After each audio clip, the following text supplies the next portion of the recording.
And that is better. Hello, everybody. Welcome to this afternoon. I am so glad to be with you. It is the drive at 12:15 today because I wasn't feeling great yesterday. Decided I wouldn't wake up so early today. It's always good to get your rest in. The power of taking a little nap, of getting a little sleep, it's very important. It is Masters Day. The tournament is kicked off in this beautiful, beautiful state of ours. I can't help but envy those that are out there on the course watching today. It is nice. It's sunny. It's pretty, and I have noticed a slowdown in the inbox today. Probably has something to do with the fact the Masters are going on, and people are trying to watch even when they're trying to work. That said, it is time for a drive at. Well, I was going to say 12:05, but we didn't get here quite on time. But it is a thoughtful Thursday, a thought-filled Thursday, and I can't help but leave you with something for the week. Obviously, we're doing 2 of these a week, Tuesdays and Thursdays. We've been doing that for the last couple of weeks, and the reason for that is I wanted to make sure that I'm getting you good content. I'm making good decisions and thinking through things, and hopefully you've seen an improvement in our style and in our speed and our function, and that the content is improved, really. So it is the day that we talk about incremental changes. I had a conversation with my sister last night about this.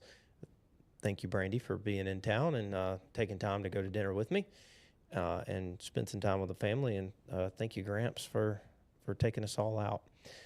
Look, we all crave a huge, big breakthrough moment. We all want it. We think, oh, well, what if I just had that chance? I just had my big break, and all of a sudden something great happens. But what we all also know, if we'll admit it to ourselves, and it may not be easy to do this, that big breakthrough for anybody doesn't come because of one moment or one point in time. Now, there are decisions that matter, and you can, ruin the moment by one bad decision or one unlucky decision, but you don't get to a win because of just one lucky call, typically.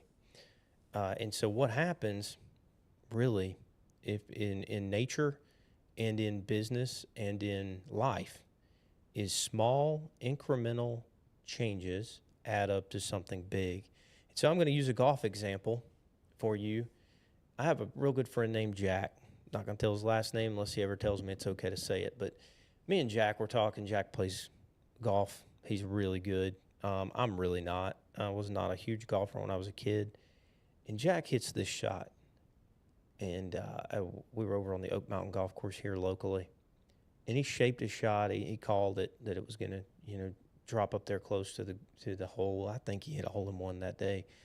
And I said, I would give anything to be able to hit the ball like you. And Jack, not being mean, but just in response to what I said, he reacted and said, no, you wouldn't. I was like, oh. And then I thought about it. He was right. So what Jack had given to be that good at playing golf was every night going home and using a yardstick to putt the ball. And every afternoon going out and hitting hundreds, if not thousands, of golf balls to learn how to shape that shot.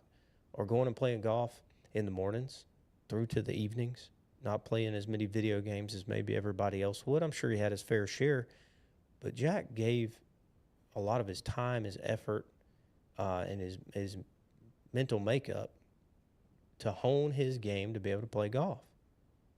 And he was right. I wouldn't give anything because I could have, and I didn't. And so when you think about all these people in the world that are very successful, and you go, how did they do it? And I promise you what happened is they made small incremental decisions that led to them forming great habits that then eventually, when the right opportunities come along, because you still need a little bit of luck, they struck while the iron was hot. So that's the nature, right, of things that happen in the world. Let's look at an example in nature. So I gave you a personal example with me and Jack talking about how he shaped his golf game into being able to be pretty much a scratch golfer, a really good golfer. In this case, let's talk about the Grand Canyon, or we can talk about stalactites and stalagmites, but look at the majesty of the Grand Canyon. Picture it, if you will, in a time lapse of what that probably looked like years and years ago. But over time, as the river ran and the water and the wind blew, you saw a groove slowly start. And I bet it started pretty small. But over time, as the wind and the rain and the water continued to push through there, one drop, one gust at a time, you slowly saw that carved out. And now we have this great magical monument, basically, that we can go look at of the power of nature over time, and how that can be shaped into something. Another example, when I was looking this up, was there was this British cycling team, and for decades they were stuck in mediocrity. And if you thought about just the goal, and when the goal was, I want to be the best at the Tour de France, or I want to win the Olympic medal, you're not going to rise to meet what your goal is. You're actually going to come down to what your habits are. And so what they decided was, we're going to focus on each day just improving everything by 1%. The nutrition, the exercise, the fabric on their uniforms. And they slowly got better and developed to a point where they were able to win the Tour de France. In some cases, they were winning Olympic medals. And it was all because of these tiny, consistent changes that they made, the stair steps, if you will, that led them to success. And we've talked about this before in terms of the learning ladder of like, hey, the next rung is you want to be stretched to your tiptoes, but you don't want to try to jump rungs because you'll fall back down and you'll break the habit that got you to the incremental success that you were at. So when you're looking at things, think about it. And I love to go back to music. So let's think about it as we're Anna in Frozen 2. She's saying, hey, everything is lost. Everything feels upside down. The path is very unclear. But instead of giving up, she talked about just do the next right thing. And that's what led her to being able to find her sister. They solved the whole mystery of why there was a dam and why these people were over in this alternate portal, parallel universe thing. But it really was about doing the next right thing. So when you find yourself in a situation and you are going, I don't know how I'm going to tackle whatever it is, finances, health, I want you to start small, just one habit or one goal you want to build. And we've talked about the stacking, right? We talked about that before, but I'm bringing it back up because we've been kind of going through a cycle of planning and how to be a good leader, how to hear others, how to ask good questions, then how to intentionally and actively listen to those questions. But then what? What do you do? And this is where I want you to take it back to the things we said personally you can do, but also professionally you can do. Start small, one habit, one goal. Sometimes that goal is just asking the right next question. And then stack that into something you already do so that you can ultimately give yourself the space and the habit to succeed, and then track your progress. And don't obsess over, speed, but celebrate more about consistency. Otherwise, you will fail. Because if all you're focused on is, I want to take inches off my waist. Well, it doesn't start with inches. Sometimes it starts with tenths of an inch. Sometimes it's millimeters. You have to really focus in and hone in on the process and then measure the progress after you've got the process down. I'll give you the example for me. When I was trying to lose weight, the first thing I needed to do was control my eating. And so I'm down about 32-ish pounds from maybe a year and a half ago. And the way I did that was I went and got an app, free app, MyFitnessPal, and I started to track my calories. And then I said, okay, I'm tracking my calories. I know what I'm eating. And then I added, all right, I'm going to walk every day. So you found the way to walk and consistently exercise some, move around, because movement is medicine. And then you continue those habits to keep the weight off. Okay, now I'm on my maintenance calories. So now I log in and I log my calories. as I'm going. So it's just building a habit, turning that process into progress, and then trying to stay on the path. And if you fall off, you miss a day, don't let it get you down. Don't let it be the end. It's just another day. They talk about, do the next right thing. When you did the wrong thing, just do the next right thing again. Don't worry about the lack of or the loss of progress. So I tell you all that, and I'm keeping this one short today, and I'm open to any questions or anything anybody wants, but I think everybody's probably watching the Masters instead of me, and I can't blame you. But growth isn't about intensity, but it's about intention and your habits. Build better habits, and you'll be more successful. And with that, let's go to the verse of the day. Today, the verse of the day is from Galatians 6:9, and it said, "Let us not grow weary in doing good, for at the proper time we will reap a harvest if we do not give up." Again, this is when I say intention, the intention there is it's easy when you do the next right thing. Let's say, for example, you're doing something nice for somebody, and they kind of spit in your face. It doesn't go well, right? They're not receptive to it. Maybe it's you come up and you shake hands with somebody on a Sunday morning at church that you want to meet, and you say, "Hey, I'm Jeffrey," and they're Bob or whoever it is, and they have a scowl on their face. And maybe you're not one of those people that likes to be outgoing, but you do know that Bob kind of needs somebody and needs to feel some connection. I promise you, if you come back the next week and shake their hand, you're going to see that scowl turn just a little bit better.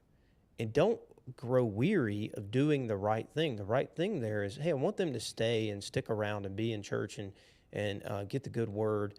And I want them to feel welcome and a part of our community. Do the next right thing and then keep doing it. So don't get, distraught or disheartened or down about it didn't go well the first time. Just keep doing the next right thing. And I face this at work. There's sometimes you do projects and something goes wrong and you get that one under control, and then something else goes wrong on the same project and you go, man, I really would just want to take my ball and go home. But nobody wins by taking their ball and going home. You got to be in the game, and you got to be willing to do the next right thing. So just keep doing the next right thing, and I promise, more times than not, it's going to work out for you. So stay steady, stay faithful, and keep pushing hard to do the next right thing. That's what I got for you today. I know this is a short one, 13 minutes. I did want to talk one little thing about the hat that I have on. So it's for Cade, or Cade 4. Buddy of mine, Justin, his son passed away last year. His name was Cade. He had some complications with his diabetes, some high blood sugar, and ended up passing away. And Cade was just a strong young man. And in fact, let me take this hat off for a second. I have it right here. So in fact, Cade was a very strong believer for a young man. I believe he was 9 or so. And at one time he had to go see the school nurse pretty often, and because he had diabetes, he'd have to go, blood sugar and all the things you got to do to manage that as a young kid. And he noticed that the nurse was kind of down one day, and so he wrote her on a little card, and it said, "Jesus is always with you." I don't know if y'all can see that. And so my buddy Justin gave me this card, and I keep it in the hat that's also for Cade. He was the number 4 on his team, and he played baseball and football and some other things. But I keep the card tucked in the hat as a reminder to me that Jesus is always with you.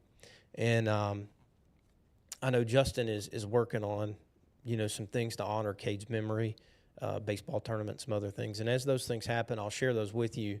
But that's where the hat came from. I think it's a good-looking hat, too. But Justin was nice enough to give it to me, and wanted to make sure that we continue to share Cade's story, that Cade would want you to do the next right thing, to continue to do the right thing, to believe in Jesus and know He's your Lord and Savior, and to grow in that and stay devoted to that. And he'd also encourage you with a little note that Jesus is always with you. He's in the room, and you're not far from him. You've always got a friend. So if you're down or you feel out, do the next right thing. And if you need help, let somebody know that you need help. I love you guys. I want everybody to continue to be successful, continue to grow in your personal life, in your professional life, in your leadership journey. And if there's any questions or thoughts you have or subjects you want us to cover, please let me know. But as y'all all know, I always say this: make good choices so that you don't have to make excuses. It's easier to make good choices than it is to make excuses afterwards. I don't like to say goodbye. I like to say see you real soon, mainly because I'm a Disney fan. But at the end of the day, the day got to end.